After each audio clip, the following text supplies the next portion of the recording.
Hello friends, అమరావతికి సంబంధించిన అతి ముఖ్యమైన సీడ్ యాక్సెస్ రోడ్ అంటే ఇదే. 8 వరుసలతో నిర్మిస్తున్నటువంటి రోడ్ ఇది. మొత్తం 21 కిలోమీటర్ల పొడవుతో దీన్ని ప్రతిపాదించారు స్టార్టింగ్లో. అయితే ఇటువైపు చూడండి, సగం వరకు వచ్చిన తర్వాత ఆగిపోయినట్టుగా కనిపిస్తూ ఉంటుంది. నిజానికి చాలా వరకు పూర్తయిపోయింది, కానీ మధ్య మధ్యలో కొన్ని చోట్ల భూమి ఇవ్వలేదన్నమాట రైతులు. దానికి సంబంధించి కొన్ని వివాదాలు ఉన్నాయి, అందుకని అది అలా లేట్ అవుతూ వస్తుంది. దాంతో ఇక్కడ వరకు వచ్చి ఆగిపోయింది.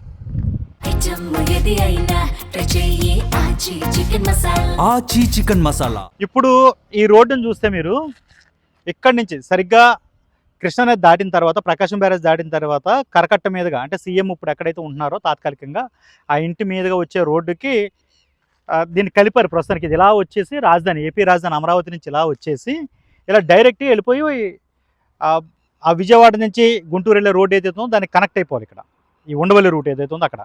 కానీ ప్రస్తుతానికి అక్కడ ల్యాండ్ ఇష్యూస్ ఉండడం వల్ల దీన్ని ఎలాగా తీసుకుని వచ్చి ఇక్కడ కరకట్టకు కలిపారు. అది తాత్కాలికం అనమాట ప్రస్తుతానికి.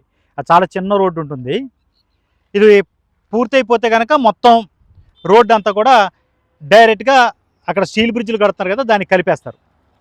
ఇది ఎందుకు ఇంత ముఖ్యమైనదంటే ఈ రోడ్డు అనేది, సీడ్ యాక్సెస్ రోడ్డు అనేది అమరావతిలో మొత్తం ఏవైతే 9 సిటీలు అనుకున్నారు, 7 ఆల్రెడీ పనులు ప్రారంభమని చెప్తున్నారు, వీటన్నిటిని కలుపుతూ వెళ్ళే రోడ్ అనమాట. దొండపాడు దగ్గర నుంచి యువతల కనకదుర్గమ్మ వారధి వరకు దీన్ని కలపాలి, జాయిన్ చేయాలనేది ప్లాన్. 21 కిలోమీటర్ల పొడవు దీన్ని మొత్తం స్టార్టింగ్లో వేసిన ప్లాను. 2018 నాటికి 18 కిలోమీటర్లు పూర్తయిపోవాలని డిసైడ్ చేసుకుని ఫస్ట్ ఫేజ్ కింద ప్లాన్ చేశారు. కానీ దాంట్లో చాలా వరకు అయినప్పటికీ మెయిన్ పార్ట్లు ఏవైతే ఉంటే అక్కడ మాత్రం ఆగిపోయింది అనమాట. మధ్య మధ్యలో ఈ భూ సమస్యలు వచ్చి, ఇప్పుడు ఫర్ ఎగ్జాంపుల్ ఉండవల్లి ఉంది, అక్కడ రైతులు వాళ్ళు ఏమంటున్నారు, మాది రేటు చాలా ఉంటుంది, ఇక్కడ ఎక్కడో లోపల అమరావతి లోపల రేటు ఉన్న తక్కువ రేటు ఉన్న వాళ్ళకి ఒకే రేట్ ఇచ్చి మాకు ఒకే రేట్ ఇస్తానంటే ఎలాగా, మాకు ఇంకా రేటు పెంచండి వాళ్ళు అంటారు. అలా కాదు, అందరికీ ఈక్వల్గా ఉండాలని గవర్నమెంట్ భావిస్తుంది. ఇలా రకరకాల ఇష్యూస్ ఉన్నాయండి. వీటన్నిటితోటి దీని నిర్మాణం లేట్ అయిపోతుంది. ఇది పూర్తయిపోతే అమరావతికి సంబంధించిన అతి ముఖ్యమైనటువంటి రోడ్డు ఏర్పడిపోయినట్టు ఉంటుందన్నమాట. అది 8 లేన్ల కింద ఇవ్వాలనేది ముందు అసలు ప్లాన్. ఇది ప్రస్తుతానికి కొన్ని చోట్ల 6 లేన్ల వరకు కూడా పూర్తయింది. చాలా స్పీడ్గా వెహికల్స్ వెళ్ళిపోతాయి అనమాట. ఈ రోడ్డును ఆనుకునే మెయిన్ సిటీస్ ఏవైతే ప్లాంట్ సిటీస్ అనుకుంటున్నారో, మీడియా సిటీ అని కానీ, హెల్త్ సిటీ అని కానీ, ఇలా రకరకాలు అనుకుంటున్నారు కదా, అవన్నీ కూడా వచ్చేలాగా ప్లాన్ చేసుకుంటున్నారు. అలాగే ఇప్పుడు కొత్తగా బిట్స్ పిలాని, క్వాంటమ్ కంప్యూటింగ్ వ్యవస్థ, ఇలాంటివన్నీ కూడా ఈ రోడ్డును ఆనుకునే వస్తున్నాయి. ఇప్పుడు వీటన్నిటికీ ఈ భూమికి సంబంధించినటువంటి ఇష్యూస్ ఉండడం వల్ల అది లేట్ అయిపోతూ వస్తుంది. 2018కి ఫస్ట్ ఫేజ్ అయిపోవాలి. సెకండ్ ఫేజ్ దీన్ని తీసుకుని వెళ్ళి స్టీల్ బ్రిడ్జ్ దగ్గర ఉండవల్లి రోడ్డుకి కలిపేయాలి. ఇప్పుడు కొత్తగా థర్డ్ ఫేజ్ అంటున్నారు, ఇంకా అఫీషియల్గా అనౌన్స్ చేయలేదు కానీ థర్డ్ ఫేజ్ అని. ఇప్పుడు ఏమంటున్నారంటే స్టీల్ బ్రిడ్జ్ దగ్గర నుంచి, అంటే ఈ మెయిన్ ప్రకాశం బ్యారేజ్ రోడ్డు కలుపుతారు కదా, అక్కడి నుంచి ఎలివేటెడ్ కారిడార్ ద్వారా మణిపాల్ హాస్పిటల్కి దీన్ని కలపాలి అనేది ఒక ప్లాన్. ఇప్పుడు దానికి సంబంధించి కూడా ప్రతిపాదనలు రెడీ అవుతున్నాయి. బట్ ఫస్ట్ ఫేజ్కి సంబంధించి కొన్ని ఇష్యూస్ ఇంకా ఉండడంతో ఇదలా లేట్ అయిపోతూ వస్తుంది. ఇంకా ఎదురుకు వెళ్ళి ఇదంతా కీలకమైతే చూపిస్తాను రండి. సీడ్ యాక్సెస్ రోడ్లో ఎన్ని ఇంపార్టెంట్ సమస్యలు వస్తున్నాయి మీరు ఒకసారి చూడండి. ఆ దూరంగా మీకు కనిపిస్తుందేమో సిఆర్డీ బిల్డింగ్. యువతల వైపు ఇవన్నీ కూడా బ్యాంకుల కోసం ఇచ్చారనమాట. ఆ బ్యాంకులన్నీ కూడా తమ ఆఫీసులు ఓపెన్ చేయడానికి ముందుగా నిర్మాణాలు స్టార్ట్ చేస్తాయి. మీరు సరిగ్గా చూస్తే ఇక్కడ వస్తుందన్నమాట. కెనరా బ్యాంక్ కావచ్చు, లేకపోతే కోస్టల్ బ్యాంక్ కావచ్చు, ఇండియన్ ఓవర్సీస్ బ్యాంక్ కావచ్చు, వీళ్ళందరూ కూడా వాళ్ళ పనులు మొదలు పెట్టేశారు. ఇవన్నీ కూడా వరుసన బ్యాంకులన్నీ ఒకే చోట వస్తున్నాయి. ఈవెన్ రిజర్వ్ బ్యాంక్ కూడా వాళ్ళ బ్రాంచ్ కట్టడం కోసం ఒక స్థలాన్ని అయితే ఇవ్వడం జరిగింది. దీంతో పాటుగా ఆ దూరంగా సిఆర్డీ బిల్డింగ్, ఇవన్నీ కూడా ఈ రోడ్లోనే వస్తాయి. ఇదే సీడ్ యాక్సెస్ రోడ్లో ఈ రోడ్డుకి ఇప్పుడు యువతల వైపు మనం ఉన్నాం కదా, దీనికి అవతల వైపున బిట్స్ పిలాని, అలాగే క్వాంటమ్ కంప్యూటింగ్ వ్యవస్థ, ఇలాంటివన్నీ కూడా అవతల వైపున ఏర్పడుతున్నాయి. టోటల్గా కోర్ అమరావతి అంటే రాజధానికి సంబంధించిన బిల్డింగ్స్ అన్నీ కూడా ఈ రోడ్డును ఆనుకుని రావాలి అనేది గవర్నమెంట్ ఆలోచన. ఇంకా ఎదరికి వెళితే ఇదే రోడ్లో ఎమ్మెల్యే క్వార్టర్స్ కావచ్చు, ఐఏఎస్ ఆఫీసర్ల క్వార్టర్లు కావచ్చు, అలాగే ఈ మంత్రులకు ఇస్తున్నటువంటి క్వార్టర్స్ కావచ్చు, ఇవన్నీ కూడా ఈ రోడ్డును ఆనుకునే వస్తున్నాయి అనమాట. అందుకనే ఇది ఇంపార్టెంట్. ఇక్కడ రైతులు కూడా ఇప్పుడు ఏమంటారు, వాళ్ళకి ఏవైతే ఫ్లాట్స్ ఇస్తామని చెప్పారు, అంటే భూములు ఇచ్చిన దానికి ప్రతిఫలంగా కొన్ని ఫ్లాట్స్ డెవలప్ చేసి ఇస్తామని చెప్పారు కదా, వాళ్ళు ఏమడుతున్నారు, ఈ రోడ్డుని ఆనుకునే మాకు ఫ్లాట్స్ ఇవ్వాలని వాళ్ళు గొడవ చేస్తున్నారు. యాక్చువల్గా అదో వివాదం ఉందన్నమాట, దానికోసం కొంత లేట్ అవుతుంది. వాళ్ళు ఈ రోడ్డును ఆనుకునే మాకు ఫ్లాట్స్ ఇవ్వాలి, దూరంగా ఇస్తే మాకు కుదరదని వాళ్ళు చెప్తున్నారు. గవర్నమెంట్ను వాళ్ళు సముదాయించే ప్రయత్నం గవర్నమెంట్ చేస్తుంది. ఇలాగ చాలా ఇష్యూస్ ముడిపడి ఉన్నాయన్నమాట ఇది లేట్ అవ్వడానికి. ఈ సీడ్ యాక్సెస్ రోడ్ అనేది పూర్తవడానికి ఇలా చాలా కారణాలు ఉన్నాయి ఈ లేట్ అవుతూ ఉండడం కోసం. అమరావతి సీడ్ యాక్సెస్ రోడ్డు నిజం చెప్పాలంటే ఇక్కడి నుంచే ప్రారంభమవుతుంది. ఈ ప్రకాశం బ్యారేజ్ దాటిన తర్వాత ఇది సీతానగరం అంటారు ఇక్కడి నుంచి. సో ఈ సీతానగరం నుంచి ఇలా మణిపాల్ హాస్పిటల్ వరకు ఒక రోడ్డు ఉంటుంది. దీన్ని ఆనుకుని ఈ సీడ్ యాక్సెస్ రోడ్ అనేది రాజధానిలోకి వెళ్ళిపోతుంది అనమాట. రాజధాని అమరావతి రాజధానిలో దొండపాడు దగ్గర నుంచి ఇక్కడ వరకు కూడా ఈ సీతానగరం రోడ్ ఏదైతే ఉందో ఇక్కడ వరకు కూడా ఈ యాక్సెస్ రోడ్ వచ్చేస్తుంది. దాన్ని కలపడం కోసం ఈ సీడ్ యాక్సెస్ రోడ్ని ఈ సీతానగరం టు మణిపాల్ వరకు ఉన్న రోడ్డుని కలపడం కోసం ఆ స్టీల్ బ్రిడ్జిలు నిర్మిస్తున్నారు. దూరంగా కనిపిస్తుంది కదా, ఆల్మోస్ట్ పని పూర్తయిపోయినట్టు. అది ఇక్కడతో సీడ్ యాక్సెస్ రోడ్ను తీసుకుని వచ్చి ఈ ఉండవల్లి రోడ్డు కలిపేస్తారు. కానీ ఇప్పుడు ఈ సీతానగరం నుంచి ఉండవల్లి వరకు ఉన్న రోడ్డు ఏదైతే ఉందో అది చాలా చిన్నదనమాట.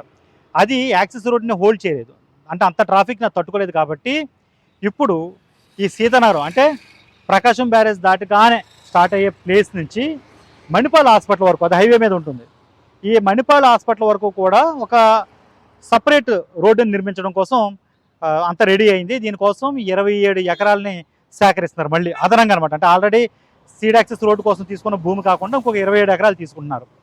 ఈ రైతులు ఆల్మోస్ట్ 74 మంది రైతులు భూమి ఇవ్వడానికి కూడా ముందుకు వచ్చారు. వాళ్ళతో చర్చలు జరుగుతుంది ప్రభుత్వం.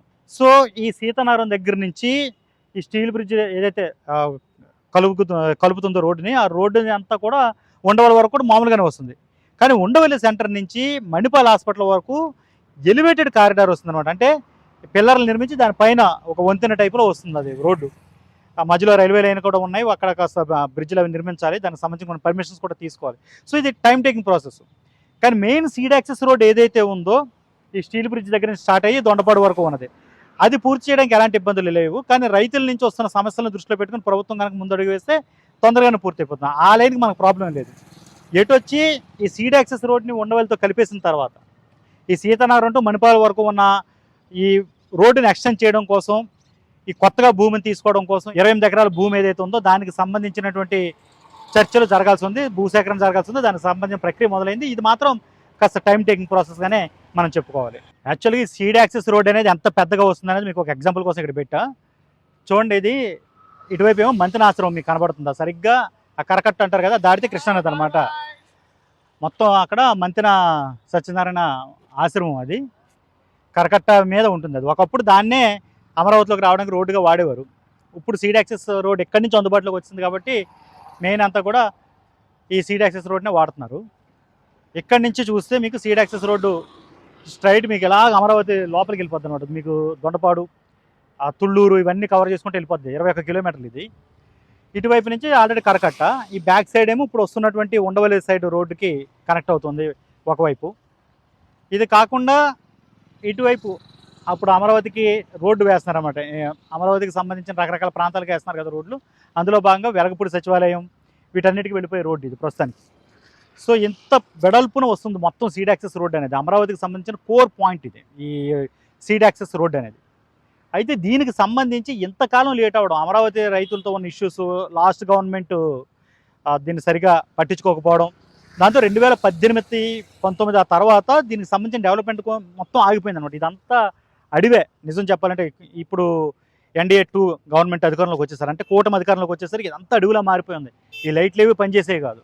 ఇప్పుడు దీన్ని డెవలప్ చేశారు. కాకపోతే రైతులతో ఉన్న ఇష్యూస్ని వీళ్ళు సాల్వ్ చేసుకోవడంలో కాస్త లేట్ చేస్తున్నారు. దానివల్ల ఏమవుతుందంటే ఇంకా లేట్ అయిపోతుంది. ఇంకా 3 ఏళ్ళు ఉంది.